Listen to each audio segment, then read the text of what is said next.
Ndithethayo ke ngu-Mr. Matomane, ndinguDlamini Siduko, ndingu-principal walapha esikolweni. Ngenxa yexesha ke sicinga into yobana ngoku kufanele uba sibe sesiqalisa umhlalo singawo. Ndicinga into yobana ke iprogram le yethu ime ngohlobo loba sizoqale sibe ne-event yabantwana bakwa-grade 7 apho bazonxityiswa khona othayi, i-tie ceremony. After ke ngoku sigqibile ku-part 1, xa sigqibile ke ngoku u-part 1 siye ku-part 2 ke ngoku. U-part 2 ke ngulo sizokhokhelwa ke lebandla lamaNazarene. Sicela umfundisi webandla asivulele ngomthandazo apho ke ngoku azokwenza nentshumayelo for esi sikolo, for abantwana abasingabo, for nebandla eli lonke, naye wonke umntu ke ngoku okhoyo apha esikolweni. Then ke after ke ngoku lo mthandazo nalo ntshumayelo itsho ke ngoku iqhubeleke ke ngoku iprogram, sobe sesina ke ngoku sonke phaya eholweni. Andizoyifunda ngenxa yexesha ngoba inde kakhulu uba ndizothi welcoming Mr. Banibani njalo njalo. Then ke ngosiphinde sicele kwa umfundisi ngokweprogram xa sesigqibile ke ngoku aphinde asivalele.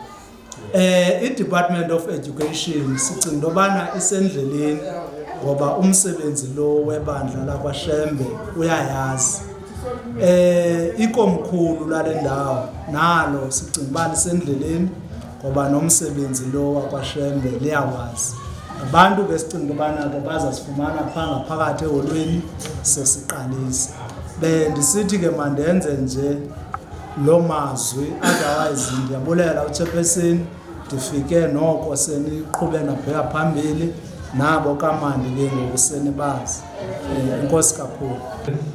Inene xa ke ndizilungiselele abantu ukwamkela abantu abangaka bendithi abantu bayambalwa kakhulu, kodwa ke ndiyavuya ukuthi noko umgangatho uyenyukela i-levels mntanam.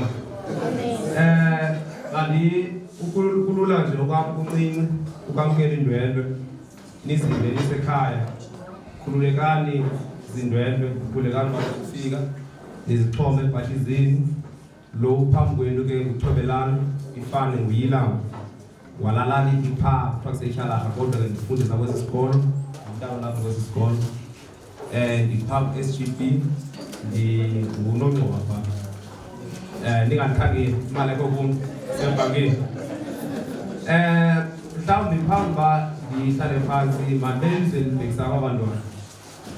Uthi utatomkhulu uMandela, education is the most powerful tool which you can use to change your life.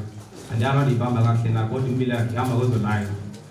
Athi omnye sithi sisithethi, the nicest thing about education is that no one will ever take it away from you. Eyakho, you own it. You develop yourself. You change your life through education. When you die with it. Madam, abantu abazothetha apha baninzi. Ndicela noba mnye into othethayo abe khona umbambayo. Awunokwazi noba kuthetha abantu abangaka phambi kwakho phezu kweentloko zakho ungeva noba mnye. Abazali benu ke bantu bam bancamile nizibona nibahle ninje. Bancame imali engekhoyo, bancame izinto ezingekhoyo ukwenza abantu bebahle ngolo hlobo nifunde. Mhlawumbi masose ndisithi apha kuni bhabayini bekumnandi banayo. Ndibhabayisa kwangoko ndiyazi uba ayikho enye iplatform ezophinde ndibe nayo ndithethe nayo ngayo. Kukangako kum ndicela nisikhule ezo bhathi mandwendwe nizixhome phaa uba kuyatshisa.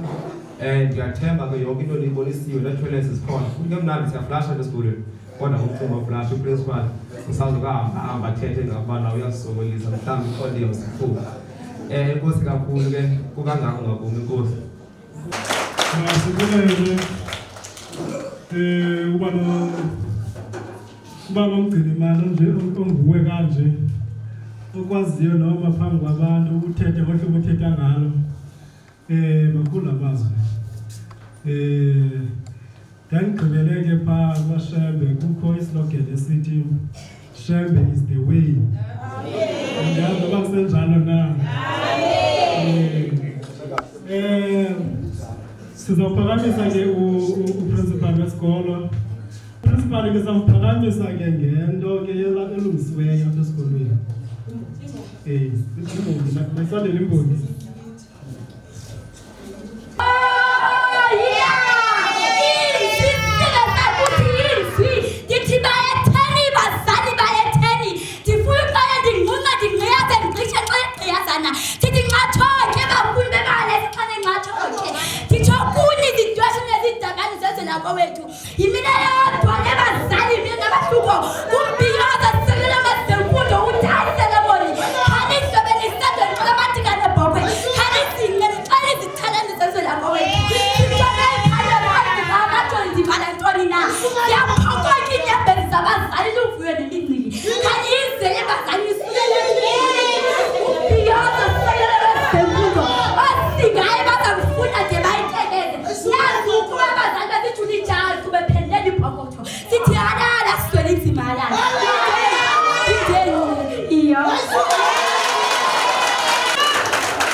Ndibulele program director ndibulise kuwe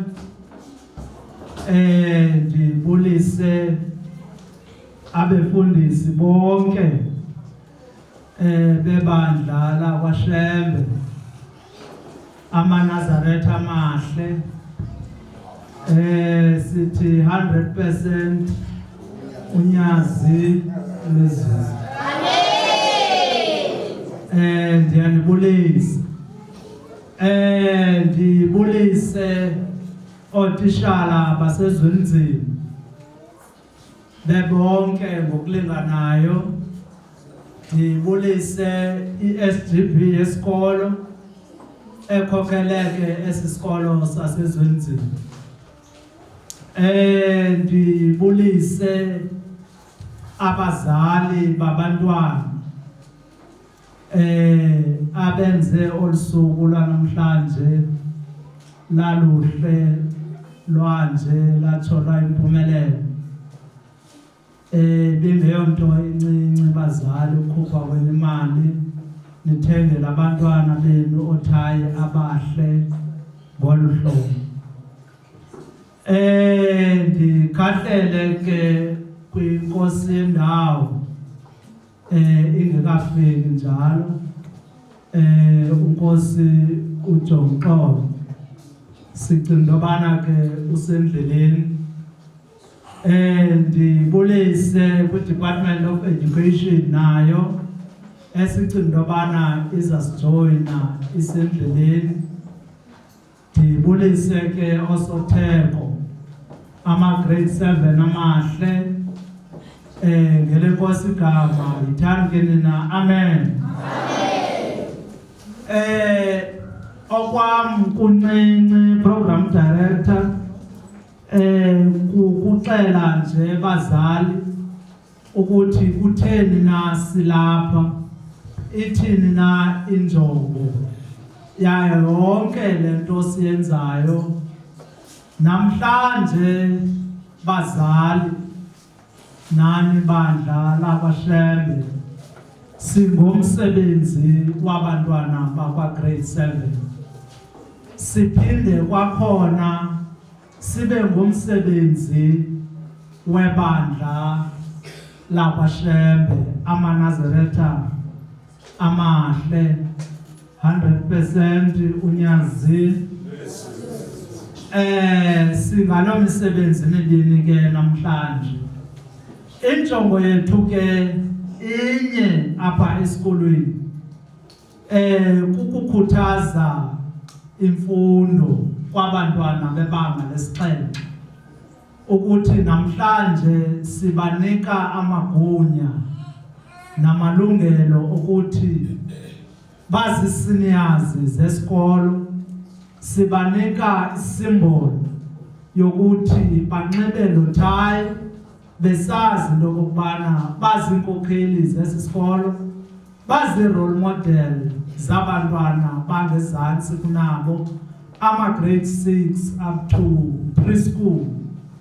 Sibanika ke bazali lo responsibility ukuthi mabayalazi uxanduva abantwana besakhula besebancinci benje, mabazi okokubana yonke into elapha esikolweni umonakalo wayo iqwalaselwa ngabo, ngoba kaloku bona bangabona abafundi abadala apha esikolweni, bangabona abafundi esijonge kubo zonke izinto zalapha esikolweni. Silungiselela ke into yokokuba njengoba sinelitheko lihle kangaka, thina bazali njengoba nisiboleka abantwana, kudala sihleli nabo imini yonke, iveki yonke sithetha nabo. Namhlanje sinazo ne-visitors ezizawuthi zithethe nabo, mhlawumbi ezi zinto thina kudala sizithetha bangangaziva. Xa zisuka kwabanye abantu bazawutsho beve okokubana kahle kahle yintoni nale ithethwayo. Ngokwenza njalo ke bazali, sikhuthaza le nto kuthiwa yimfundo. Uyicacisile ke uMr Ilam ukubaluleka kwayo xa besenza amazwi wolwamkelo. Kunjalo ke bantwana bam, xa ndizoza kuni siyathetha kakhulu ke nani phaa eziklasini thina singootitshala, ingakumbi ke mna ke ma-grade 7 akho nto ningayaziyo bantwana bam, ingakumbi xa sithetha nge-values, i-responsibility, i-discipline. Asikude ke singene in details, kodwa zonke ezo zinto ezo niyayazi ukuba yintoni na i-responsibility, yintoni na i-discipline. Ningasiphoxi ke bantwana bam. Bazali, sicela niloko niqhubeleka ukubheka phambili, ukukhuthaza abantwana ukuthi mabaye esikolweni. Ikamva labo lilele esikolweni. Umfundisi uMbhele apha eMthatha saye sanethamsanqa lokuthi ngexesha likaMathanzima wama phaa entabeni, wathi phaya kulaa ndawo ucelwa kwakhiwe i-University of Transkei, leseyibizwa ke ngoba yiWalter Sisulu University. Sinelo thamsanqa ke thina, yiyo loo nto siloko sikhuthaza abantwana ukubana mabaye esikolweni, ngoba yiyo le university apha eCamkwethu. Bakhuthazeni ke bazali nani abantwana ngemfundo, eziba nathi sisenza apha esikolweni. Ngenye imini iyawuthi phaa ekhaya ikati ize isuke eziko, isuswe ngokuthi kufunde abantwana. Ningadinwa ke bazali bam, nangamso bazawuphuma ke ngoku apha besiya e-high school. Zininzi ke izidingo abazoqhubeleka bezenza, bezicela nakuni phaya e-high school. Zenenze njalo ke bazali bam. Ngokwenza njalo nizama ubakhuthaza abantwana babheke phambili. Siyabulela kakhulu, ukhona ke utata ozombulela. Bendisithi ke mandidlulisele lo mazwi. Enkosi kakhulu.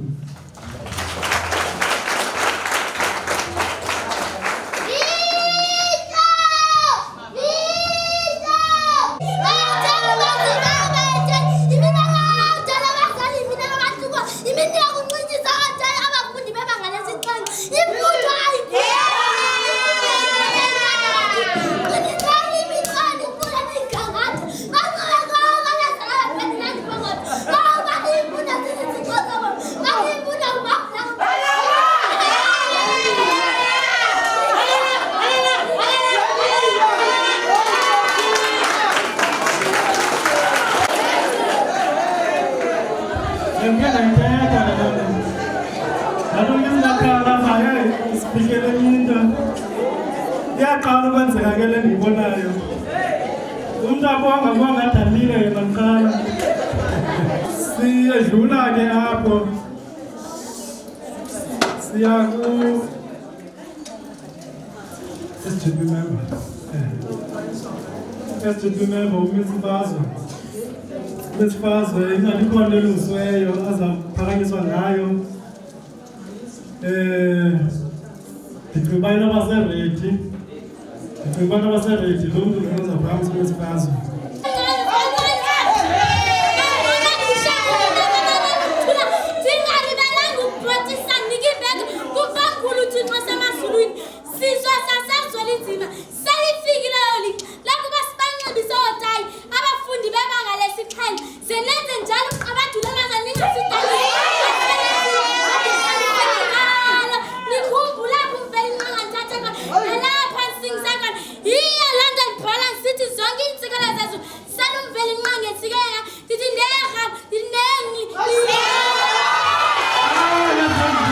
Ndiyabulisa iindwendwe zethu, ndibulisa abazali, ndibulisa abantwana, ndibulisa SGBs zethu nam ndikwayiyo egameni lenkosi uYesu. Amen. Ndiyavuya ke ngokuba ndiphakanyiswe ngumntu wakulomama ngumtshana apha kwaDlomo. Ndizawuthetha nabazali bazoxhobisa othayi abantwana babo kunye nabantwana. Yonke into ke ikhokheliswa ngomthandazo. Naba bantwana benu bazali nizobanxibisa namhlanje, bazawuphuma lo nyaka babheke kwi-high schools abazaya kuzo bayofunda. Le ndlela benibaqeqesha ngayo ke ngoba belapha eZwelinzima zenenze njalo naxa bephumile behambile beye kwezinye indawo. Mhlawumbi omnye umzali akazohlala naye umntwana, kodwa laa ndlela bemxela ngayo ekhaya izibe njalo nalapho yakhona.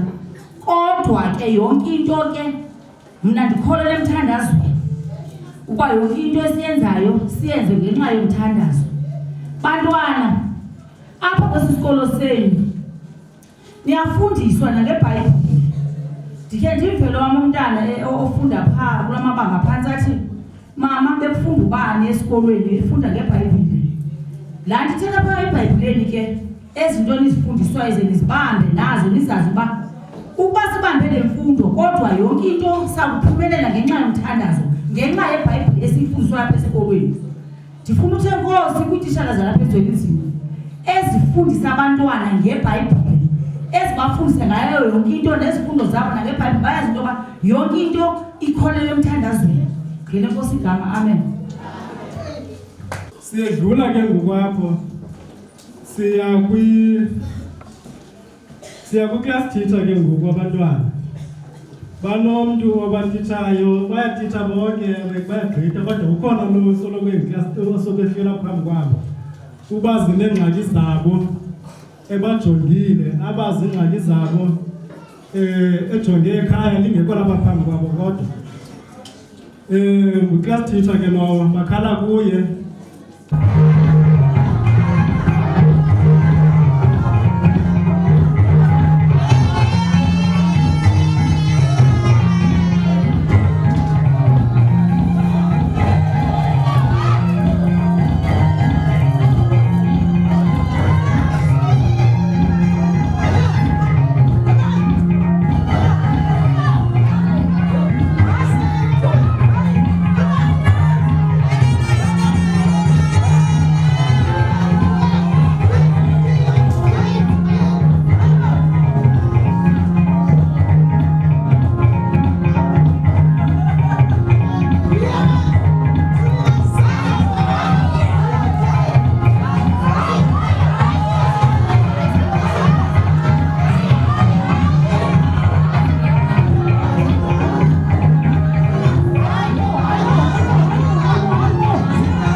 bonke ngokwezihlalo zabo, ndibulise i-colleagues, ndibulise oomama bonke ngokuhlala, abazali bakwa grade 7, ndibulise grade 7 teacher learners, ndizobulisa abantwana bebonke ngegama lenkosi yam uYesu Kristu, amen. Ndingumisi Mazotana, ndilibhelekazi kwalapha eMthatha, andizutshuka ndawoni kodwa kwalapha eMthatha. Ndilibhelekazi. Ndimu-class teacher waba bantu. Mosi bakule grade yokugqibela. Le grade yokugqibela ke apha ifuna nokumuntu ongathi nokungwabalala. Ozawuthi hayi kakhulu. Yes. So ndilapha ke ngoba ndingu-class teacher wa grade 7. Iyaziwa ke into yokuba singabi lapha abantwana bam ukunithanda. If besinganithandi ngene ingekho kwezinto esikanikuzo. If besinganithandi ngene engenzelwa ngakwanto ya die ceremony. Otherwise ukunithanda konke oko. Silapha ke nabazali ngokunjalo.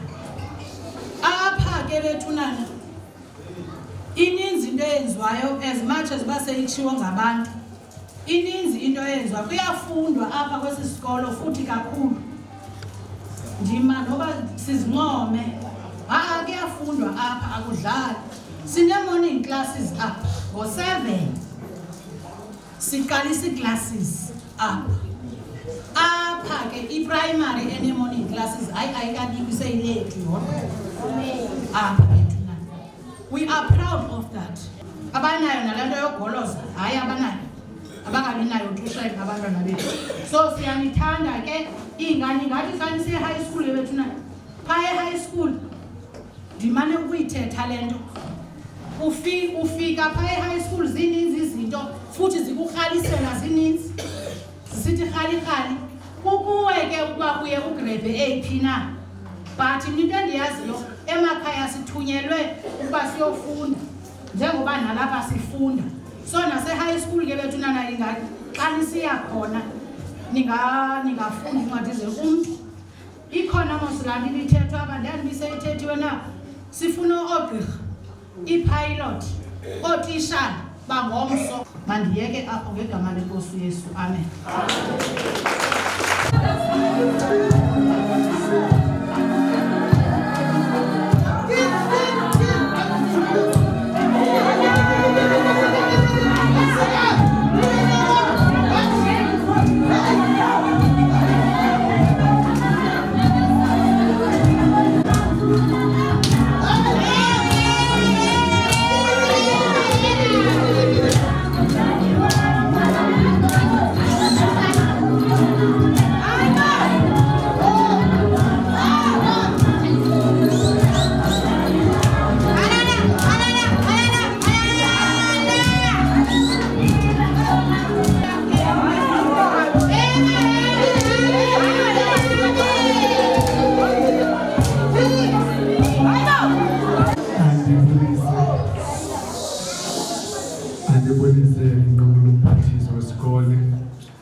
Chairperson SGB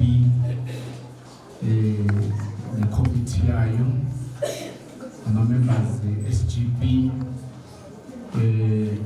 abazali abakhona abafundi bezwenzima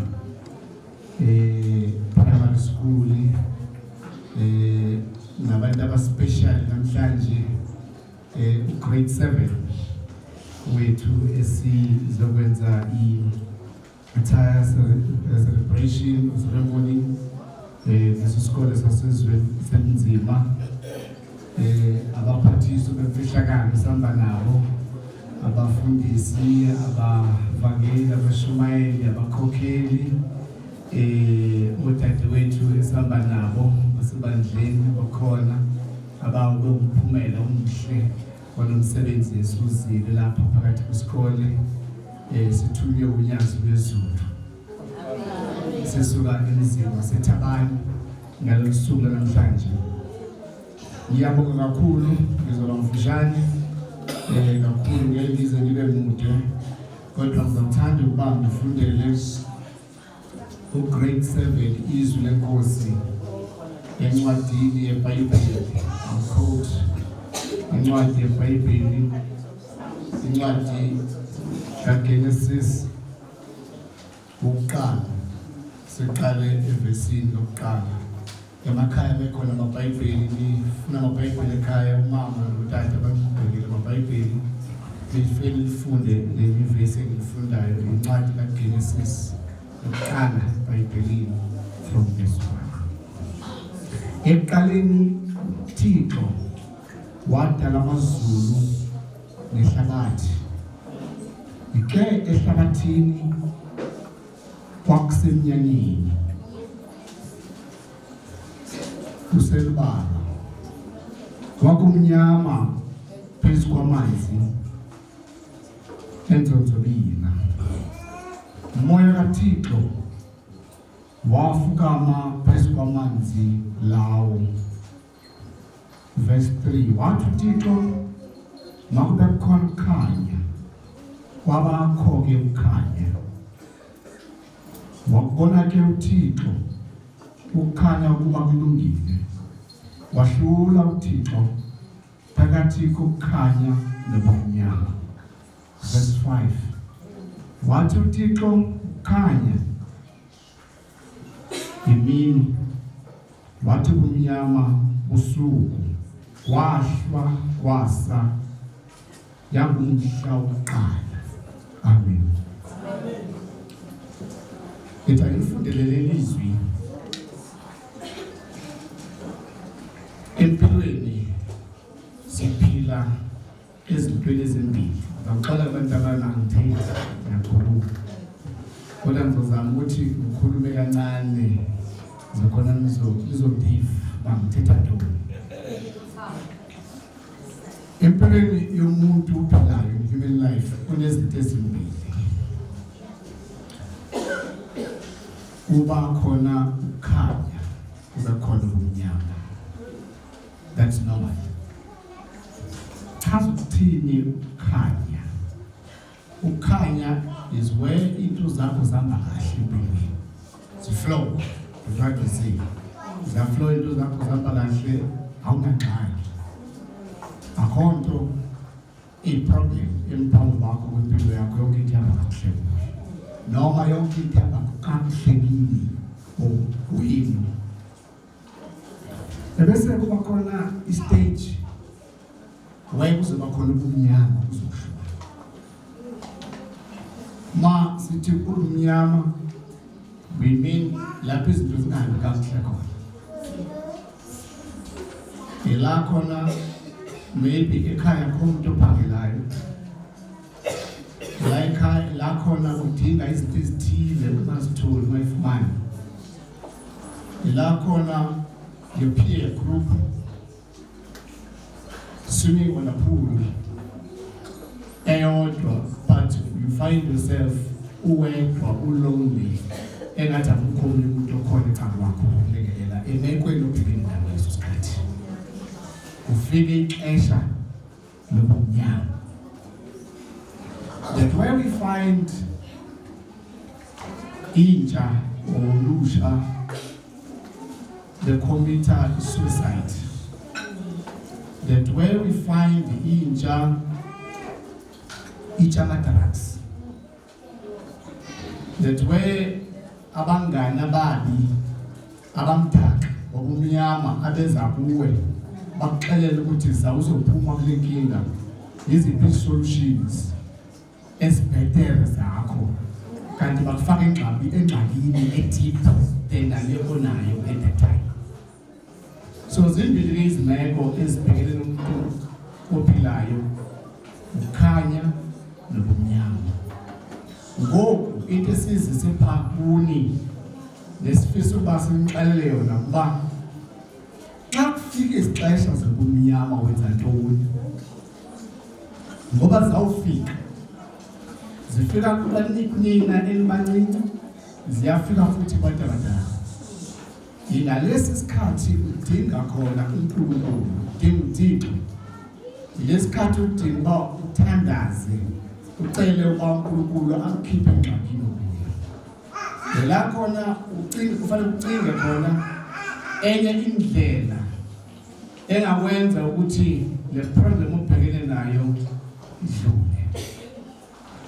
Ngizawuthetha isitori sami ngoba I'm not coming from a wealthy family. Angizalwa efamilini ecebile noma banemali. Kodwa at some stage abazali bami, utata nomama, bahlukana umtshado waqhawuka. Ngangimncane kakhulu that time. Ekuhlukaneni kwabo ngalezi ayikhathi sasithi ngangifunda standard 3. Today we say grade 5. Where mama couldn't be able to support us. Ngoba sasiyilele kwethu. It's a side story. Ngoba ngikuba ngiphuma esikoleni ngabe ngiyofuna umsebenzi woba ngibo-garden boy. Ngiyawuphangela emzimelelo ngenza grade 5. Ngoba ngangifisa ukuthi ngithole imali zokufundisa.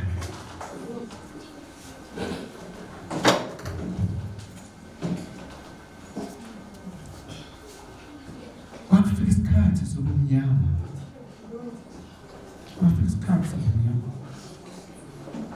Ngoba umnyama kakhulu.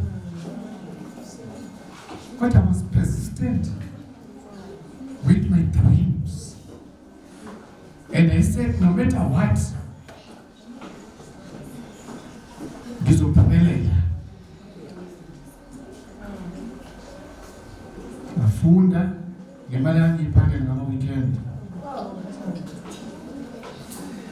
Ngiphinde ngisaphote utata wethu nabafundi.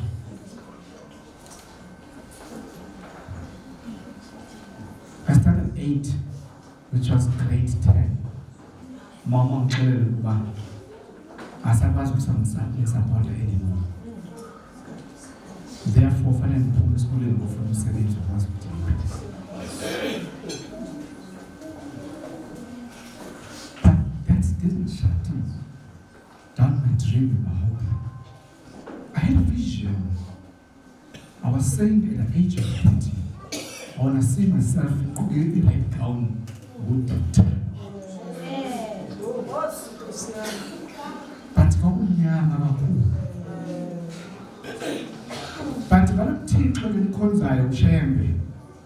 I was praying to. I looked at I was praying to. That's not to be about the trick. Come to be the trick. My wish was to be a teacher first. I would long to the school and go audition. I've applied to 2 colleges. Mbulu College and Amanzimtoti College, which is at the Sheriff. I was admitted Natato and Mbulu College. The registration of 500 rand. I could not raise 500 rand because my parents, they wouldn't have such money. I went all over Banta Bangazi, Bazi, Sosotweni, and but even relatives, they couldn't give me registration money and 500 rand. But that did not temper or destroy my hope. And I said, I will go to the college. I said, yeah, when you saw my business was so great, I'm scared of what's in my life. ngifuna alternative, which was computers, because I was so keen ukuthi ngisebenze ofisini. Wasenginikeza imali yokufunda kwakuyi-650 rand wangalona nasengigqibile ukufunda sengiphangela ngiyakukhokhela ngadalibheka ngarejista-ke ekolishi ngiqeda course ngapasa kakuhle ngafuna umsebenzi ngokuthola. Mase ngithola umsebenzi, I didn't stop from there. While ngisebenza, supporting my family, but ngane-budget yokuthi let me continue studying. While ngisebenza, but I've continued studying. I've finished that. I've carried on studying. I won't mention. I'm sitting with 39 qualifications at this stage from different institutions. And even now, I'm still studying. To me, the sky is the limit. Ngalamazwi bantwana, ngifisela impumelelo, wanele impumelelo enhle, nekusasa eqhakazile. Ningangeni esidakamizweni eyobisini, kodwa focus to the future. And then look ekhaya onqhamuka khona. And I said to myself, ngiyafisa ukuthi at one stage, I remember even imoto yami. Noma ngibona ukuthi noma ngidrayive imoto bangaphandle, ngithanda le moto, ngithi imoto yami izulayo. And then I didn't know ukuthi ngenye imini and then I have my own car. Now I don't have a car, I've got cars. Yes, sir.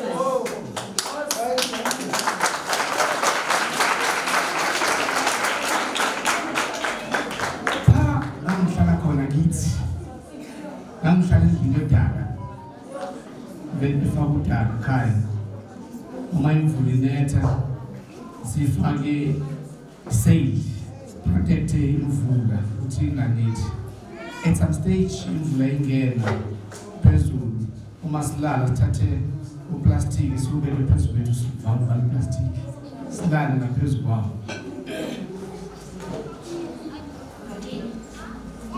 That's where I'm coming from. Ma athenga inyama yangaphakathi asinikeze siphume esikoleni sabe sodayisa imizi yabantu singene door to door sidayisa inyama yangaphakathi nekabishi senze indlela kuphila. Namanje I'm so grateful to have my mom. Asiba sonke isikhathi ngibonge mama mabheki uyaphila. Manina. I didn't know which at some stage ngiyoke ngililanga ngihlala endlini blocks ngoba ngakuhlala endlini yodala. I'm happy to say anamuzi as one ebadeni introducer. I've got 5 houses, 5 properties.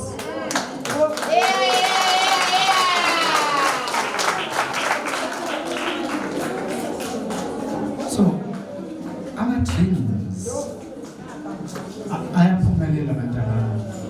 Kodwa onke ama-dreams aphumelela ngomthandazo. Sengigcina ngiyabonga kakhulu Shemkhulu ukuthi benimthanda engaka. Ziningi iy'kole esizihambile eziney'nkinga esingena kuzona ngoba ngama-problems.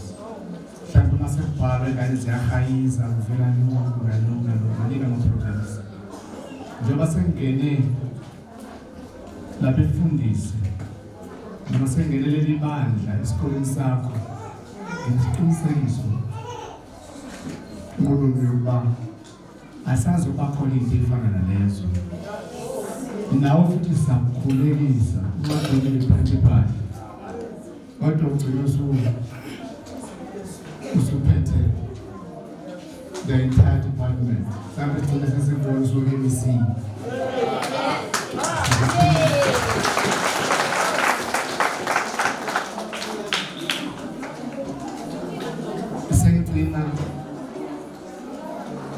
ngithi ayikho into engimthandayo. And my family came together. Baba mabuye ringi babe bashaka futhi abazali ngoba abaziningi lezo ngomthandazo.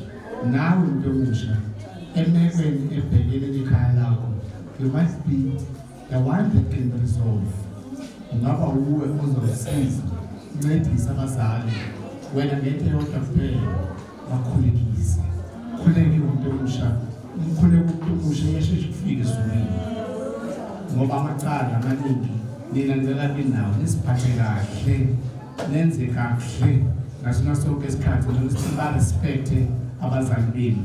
Ngalamazwi ngisho ukuthi kunina sengcina it's a bit ngoba 9 yokubhala but ngibhala naseclassini ukishara uzomkhumbuza ukuthi what I've said. I said even to the teachers too, parents, I want to elaborate on this. Don't look at the trouble because the trouble will trouble you.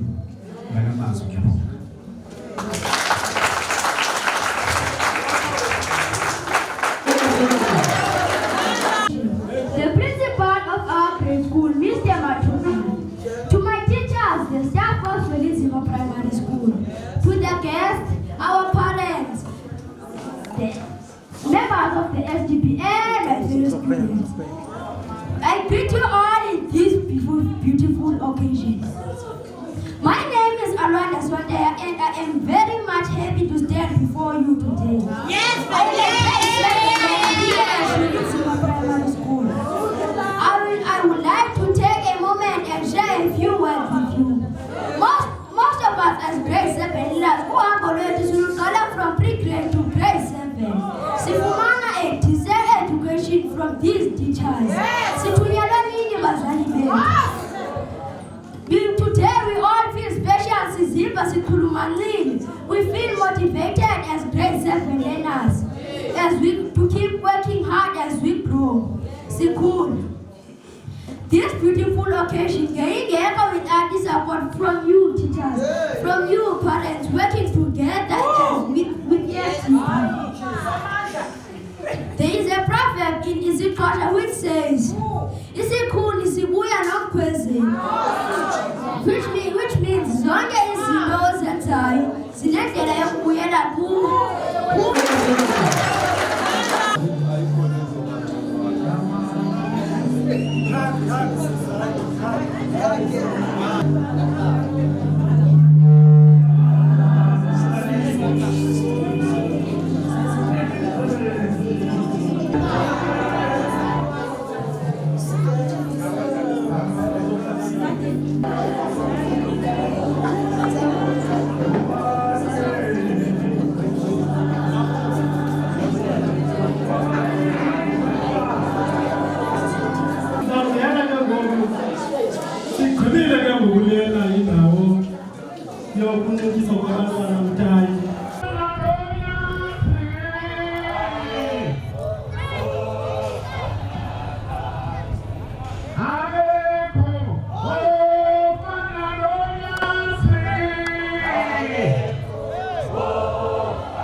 Njengoba silapha nje bazali, njengoba silapha nje bantwana, size ngosuku olumnandi ke olunabazali plus nabantwana.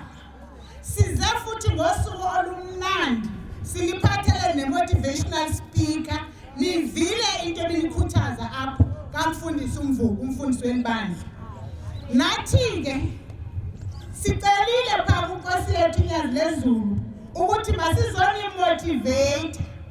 Thina ke ethi motivation ithi vuka unxibe isihlangu uye esikolweni.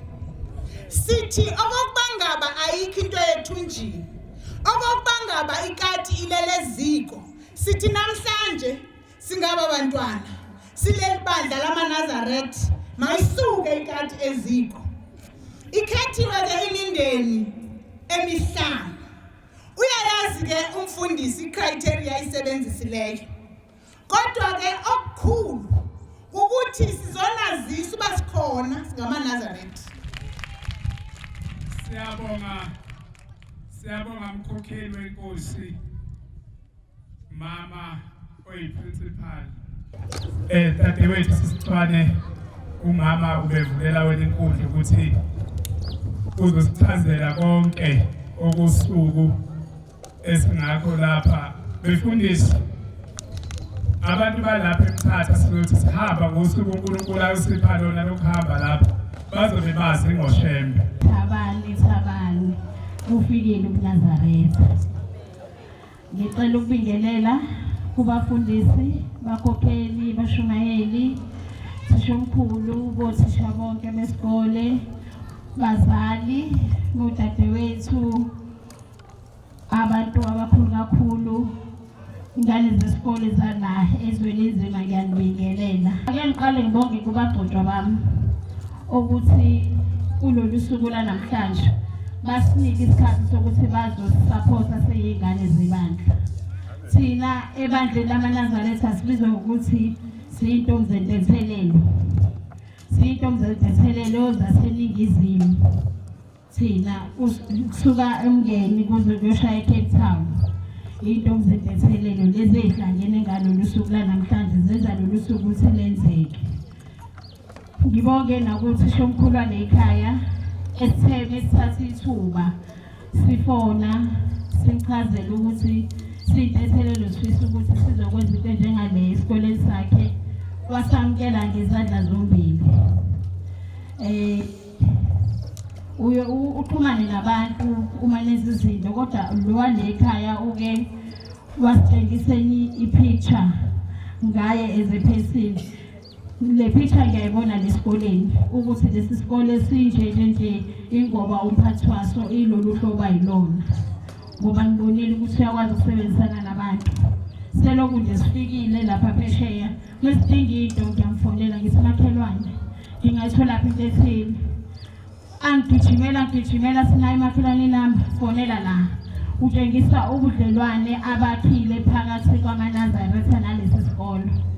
Yiko ngijabula uma ukuthi lolu suku lufikile la luhle kangaka ngoba ube deserve ukuthi siyisupporte nayo le tie ceremony yenziwa le ekhaya ngoba naye simaNazaretha usivulelile wazovulela ngisho amasango ngoba ince ekhiwayo esisebenzisa lapha phesheya emzini khona uNyazi siyikha le ekhaya. Ngisho isikole esivaliwe kuyisonto uyalivuka lamasango athi izani nikhinqi lemidingo kuyisebenzisa. Ngalokho sishomkhulu siyabonga uShemba zakukhumbula. Amen. Angizuba mude. Ngizochaza nje lokho okuphethe udadewethu lapha ukuthi uyini sizokwenzani. Sasibona isidingo sokuthi uma sila ngokwebandla la sikhona iseThabani ngokwebandla. La eMthatha kubelonga ala isekhethi yaseThabani.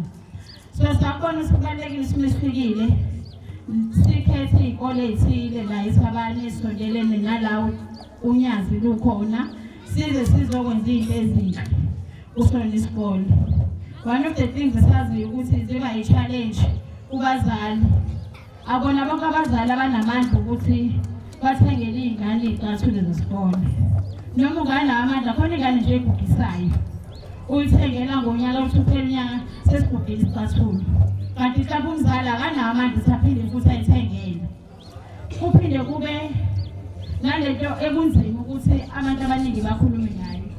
Le ukuthi umuntu wesifazane ukhula njengoba lengane zamantombazane ezikhula zizokhula ikhule zigcine seyifike esigabeni la ukuthi zingena khona ekuthini seyikhulile zingene kulezi zinsuku lezi. Siyazi-ke sihlala emaThekwini yonke into iseduze nathi. Siye siyibuza ukuthi kubantu abahlala endaweni ezisemakhaya kanje ingakanani challenge ababhekana nayo uma sekuyilezo zimo enjalo. Kubalulekile futhi nakho ukuthi ingane ezifika zikhula zifika kuleso sigaba sempilo zi-understand ukuthi unalezi idingo kufanele babe nazo ukuze bahlale bephephile ngoba kuyagulisa ifuso lethu sizinto ezingekho right. So sithe asik-introduce sikulesi esikoleni ukuthi lezo ingane ngoba lezi ingane zithi iphuma ze-high school ezinye zazo zisuke sezingenile kuleso sigaba lezo. Asingaphindi ingane zasezweni nzima zibe nenkinga. Isingane mefika kuleso sikhathi yethi mem nakusekudlika nje umem athathe ayinike. Athathe umem ayinike ngoba sizowashiya zosala lesikoleni ingane zikusebenzisa. Sisi nje noma ingane yomuntu omnyama ikhuphekele ama-sanitary towels. Lokho nje ikona esivulelayo ukuthi kubalulekile kakhulu izinto esingakhulumi ngazo siyibantu abamnyama esisabayo ukuthi siyikhulume kodwa zibaluleke kakhulu kuthina abantu besifazane. Ubeke washo umkhokheli uMabhodla wathi kunama-food parcels esiwakhipha futhi for imindeni ewu-5 ezobe ekhethiwe sinikiwe isikole. Ibona bazi-criteria bayisebenzisile kodwa lokho okuncane sibanika kona sithi angaphinde babe sesimeni sokuthi baswele.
ibandla lamaNazaretha linemali kodwa uShembe usifundisa into eyodwa usifundisa ukuthi thina njengebandla sisodwa asifundi ukuphana singagcini ukuphana sisodwa siphumele nangaphandle kubhekwa abantu abadingile nabaswele ukuthi baphane sisenyangeni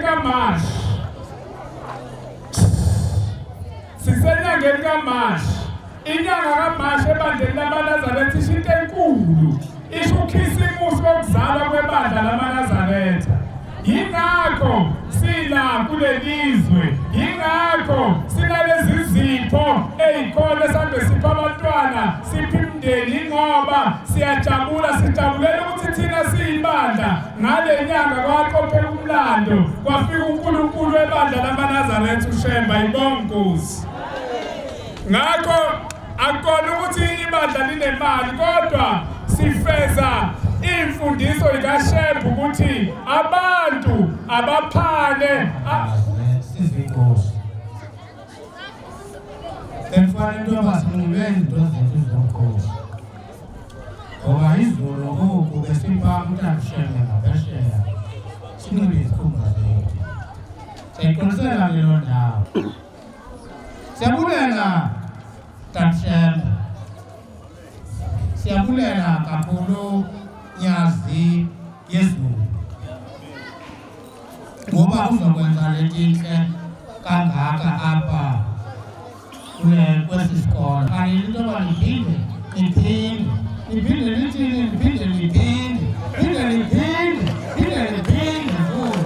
into siqonde into yoba hayi sifeza baetha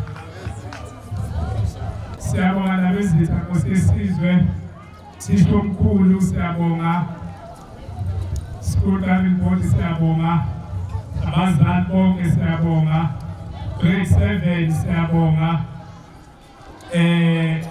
Sifika ke emaphethweni. Konke inkinga yakhe ekuhluphayo. Uyangabazi ukuthi ngaphela lapha kodwa ngifuna ukutshela khona unyazi lapha bawumfundise inkosi. Abantu baselasithume unyazi lwezulu.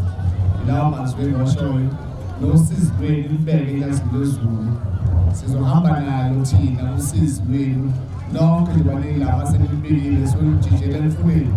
Sithi masikwela umthamvuni, soluthamvuni. Ungaphuthambona wakho. Ungaphuthambona masikwela umthamvuni asoyishiya umthamvuni bese siyawela. Uthi usizi lihambe liyele ulwandle. Nina nisale liphile ngonyazi. Amen. Asithobisa amehlo ukucela ukukhuleka. Samukele isibusiso enkosini.